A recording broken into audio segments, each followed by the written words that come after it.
चीन की टाटा फेस, नेपाल से चीन का होगा टाटा बाय बाय। अब नेपाल से बोरिया बिस्तर बांधेगा चीन। अब होगा खेल, ड्रैगन का निकलेगा तेल। शी जिनपिंग की सिट्टी पिट्टी हो गई है गुम।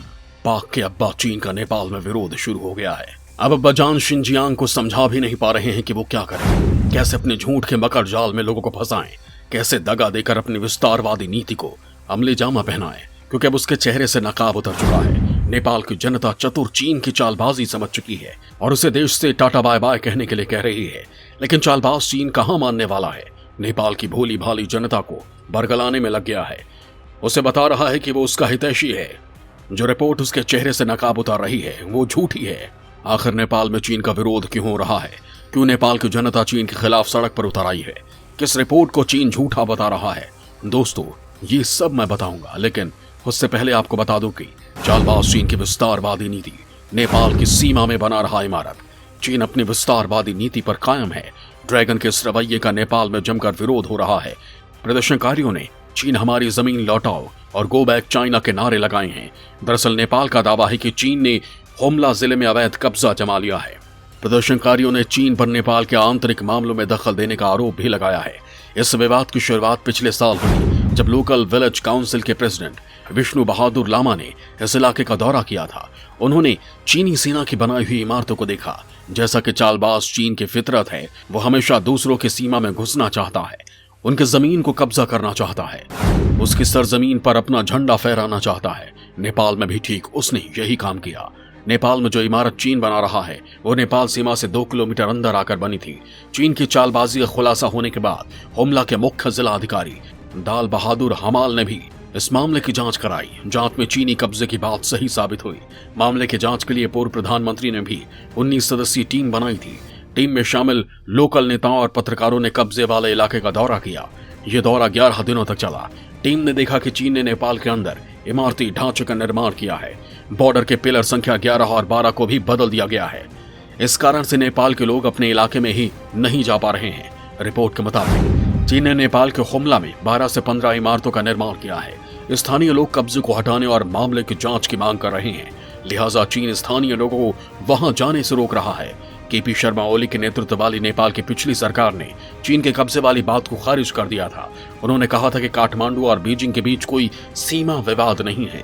हाल ही में प्रधानमंत्री शेर बहादुर थापा ने मामले की जांच के लिए 5 सदस्यों की एक कमेटी का गठन किया है। कमेटी हुमला में नामखा नगर पालिका के लिमी लापचा से हिल्सा तक नेपाल चीन बॉर्डर विवाद की जांच करेगी। यही नहीं, एक समाचार रिपोर्ट में कहा गया है कि नेपाल में चीनी निवेश को स्थानीय आबादी के विरोध का सामना करना पड़ रहा है, क्योंकि वहां के लोगों का कहना है कि चीन की नीति से नेपाल के बुनियादी ढांचे और उनके हितों को नुकसान हो रहा है। कहा तो ये भी जा रहा है कि निवेश नीति से केवल चीन को फायदा पहुंच रहा है। द सिंगापुर पोस्ट के मुताबिक नेपाल के दार्चुला जिले में चीन के निर्मित चमेलिया जल विद्युत परियोजना के सामने चुनौतियां आ रही हैं। इस कारण इस परियोजना के पूरा होने में देरी हो रही है, जिससे इसकी लागत अधिक बढ़ गई है। चीन के द्वारा निर्मित 30 मेगावाट की चमेलिया जल विद्युत परियोजना अब तक की सबसे महंगी परियोजनाओं में से एक है। द सिंगापुर पोस्ट के रिपोर्ट में यह भी कहा गया है कि रन ऑफ द रिवर परियोजना को 2010 में शुरू किया गया था और 3 साल में पूरा करने का लक्ष्य रखा गया था, लेकिन लक्ष्य के मुकाबले इसे पूरा करने में 10 साल लग गए। इसके अलावा चमेलिया परियोजना की लागत शुरू में 6 मिलियन नेपाली रुपए लगाई गई थी, जो अभी 16 मिलियन नेपाली रुपए तक पहुंच गई है। देर से परियोजना के लिए सिविल ठेकेदार के रूप में काम करने वाली चीनी कंपनी चाइना गेजोउबा ग्रुप ने एचपीपी पर नेपाल के साथ कई मुद्दे उठाए हैं। समाचार आउटलेट के मुताबिक चीन छोटे पड़ोसियों से अपने पैसे निकालना जानता है।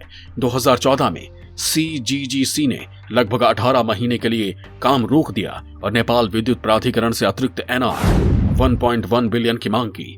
इस आधार पर कि सुरंग के निचोड़ के कारण इसके निर्माण लागत में वृद्धि हो गई है। जब सीजीजीसी ने 2018 में इस परियोजना को पूरा किया तो उन्होंने लागत को बढ़ाकर 16 अरब रुपए कर दिया।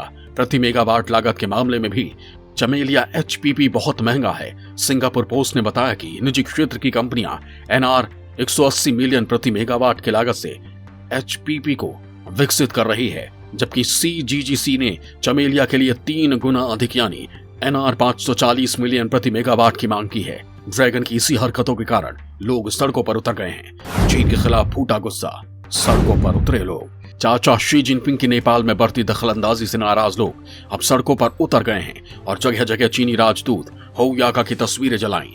काठमांडू की सड़कों पर जमा प्रदर्शनकारियों ने चीन विरोधी नारे लगाते हुए कहा कि चीनी राजदूत को नेपाल के आंतरिक मामलों में अनावश्यक रूप से हस्तक्षेप करने की आदत छोड़नी चाहिए। उन्होंने रासुवा गढ़ी तातोपानी में अघोषित नाकाबंदी और राजनयिक सीमाओं को पार करने के लिए भी हो यांकी को जमकर खरी खोटी सुनाई। प्रदर्शनकारियों ने हाथों में तख्तियां ले रखी थी जिन पर चीन के खिलाफ स्लोगन लिखे। तख्तियों पर लिखा था, चीनी राजदूत यांकी वापस जाओ। यही नहीं, प्रदर्शनकारियों ने जनक चौक पर भी चीन के खिलाफ प्रदर्शन किया था। दरअसल जैसे जैसे चीन नेपाल में अपनी राजनीतिक, आर्थिक और सांस्कृतिक उपस्थिति बढ़ा रहा है, नेपालियों में उसके खिलाफ गुस्सा बढ़ता जा रहा है। देश भर में चीन विरोध प्रदर्शन आयोजित करते हुए लोग सड़कों पर उतर रहे हैं। पूर्व में भी ऐसे विरोध प्रदर्शन हो चुके हैं, लेकिन चीन ढीठ जो ठहरा। लोगों की नाराजगी को समझने और अपनी गलती मानने के बजाय उसने नेपाल में अपनी गतिविधियों को तेज कर दिया। चीनी राजदूत की नेपाल की सरकार के कामकाज में दखलंदाजी पहले भी कई बार सामने आ चुकी है। हो यांकी और पूर्व नेपाली प्रधानमंत्री केपी शर्मा ओली की नजदीकियां किसी से छिपी नहीं है। कहने में गुरेज नहीं है कि ओली ने ही नेपाल में चीन को पैर जमाने में मदद की थी। अब अधिकांश नेपाली चाहते हैं कि चीन को सीमित किया जाए और उसके राजदूत को अनावश्यक हस्तक्षेप करने से रोका जाए। दोस्तों, मैं यहाँ ये भी बताना चाहूंगा कि चीन अभी भी अपने आप को नेपाल का सच्चा दोस्त और हमदर्द बनाने में जुटा है। उसने उन सारी रिपोर्ट्स को भी गलत करार दे दिया है जो उसके खिलाफ हैं। नेपाल में जारी विरोध से झल्लाया चीन। झूठी रिपोर्ट से गुमराह नहीं होंगे नेपाली। काठमांडू में चीनी दूतावास के प्रवक्ता वांग शियाओलिंग ने नेपाल में चीन की उपस्थिति के खिलाफ हालिया विरोध प्रदर्शनों पर एक बयान जारी किया है। उन्होंने कहा कि चीन नेपाल को बेल्ट एंड रोड इनिशिएटिव का एक महत्वपूर्ण भागीदार मानता है और नेपाल की सहायता के लिए कोई राजनीतिक शर्त नहीं रखता। प्रवक्ता ने कहा कि चीन और नेपाल पारंपरिक पड़ोसी देश हैं। चीन शांतिपूर्ण सह अस्तित्व के 5 सिद्धांतों का दृढ़ता से पालन करता है। चीन नेपाल की संप्रभुता और क्षेत्रीय अखंडता का सम्मान करता है और एक दूसरे के आंतरिक मामलों में गैर हस्तक्षेप के आधार पर द्विपक्षीय मैत्रीपूर्ण संबंध विकसित करता है। चीन ने कहा है कि दोनों देशों ने 1960 के दशक की शुरुआत में ही मैत्रीपूर्ण परामर्श के जरिए सीमा मुद्दे को सुलझा लिया और अब कोई विवाद नहीं है। दोनों देशों के विदेशी अधिकारी बॉर्डर संबंधित मामलों पर संचार बनाए रखते हैं। हम उम्मीद करते हैं कि नेपाली लोग व्यक्तिगत झूठी रिपोर्टों से गुमराह नहीं होंगे। नेपाल पर लगाए गए नाकेबंदी को लेकर जिया ओलिंग ने कहा कि चीनी पक्ष ने बड़ी मुश्किल से नेपाल के लिए एक तरफा माल परिवहन खोला है और बंदरगाहों की कार्गो हैंडलिंग क्षमता को लगातार बढ़ाया है। दोस्तों, अब समझ में आ गया होगा कि चीन कितना चालाक और शातिर है। जो रिपोर्ट्स उसकी सच्चाई बयां कर रही हैं, उसे ही वो झूठा करार दे रहा है। भारत के साथ भी उसने 1962 में यही खेल खेला था। खुद को भारत का दोस्त बताते हुए हमारी पीठ में छुरा भोंक दिया था। तब भारत ने यह सोचा भी नहीं था कि ये एक विषैला ड्रैगन है जो उसे निगलने की बाट जो रहा है। लेकिन अब हालात कुछ और हैं। भारत में अब मोदी सरकार है जो दोस्त की खाल में छिपे भेड़ियों को पहचानती है और उसे उसकी औकात बताना भी जानती है। मोदी सरकार के सफल कूटनीति की ही देन है कि चाचा शी जिनपिंग अपनी चाल में कामयाब नहीं हो पा रहा है।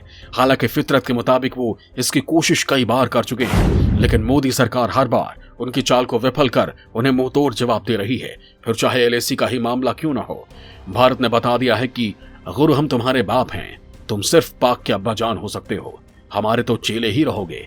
अगर गुरु बनने की कोशिश भी की तो तुम्हारे चेहरे से नकाब उतारकर उस पर कालिख पोत दी जाएगी और तुम दुनिया को मुंह दिखाने के काबिल भी नहीं रहोगे।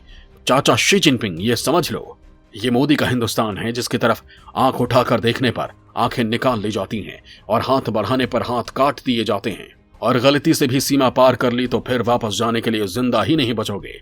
तुम यह समझ गए, अब मादरे हिंद दुनिया की एक महाशक्ति बन गया है जिससे टकराने की हिमाकत करना अपने वजूद के साथ खिलवाड़ करना है। अगर तुम भी नेपाल के रास्ते कुछ ऐसा करने की सोच भी रहे हो तो भूल कर भी ये बात मत करना, नहीं तो तेरे चीथड़े उड़ जाएंगे और समेटने वाला कोई नहीं बचेगा। चाहे तेरा बेटा पाकिस्तान ही क्यों न हो, उसे भी तेरे ही साथ जमींदोज कर दिया जाएगा और विश्व के मानचित्र से तुम दोनों का नामो निशान मिट जाएगा। तो चाचा और भतीजा समझ गए, नेपाल भारत का पड़ोसी देश है और भारत की फितरत तुम्हारी तरह दगाबाजी की नहीं है। हम कल भी नेपाल के साथ खड़े थे और आगे भी रहेंगे, तो सोच भी मत लेना कि तो अपनी विस्तारवादी नीति को वहां अमल कर पाएगा और जल्द ही भारत तुझे नेपाल से बोरिया बिस्तर के साथ खदेड़ देगा। तो चाचा हो जाओ तैयार, अब होगी तुम्हारी टाई टाई फिस। ये पूरा वीडियो आपको कैसा लगा हमें कमेंट बॉक्स में जरूर लिखें।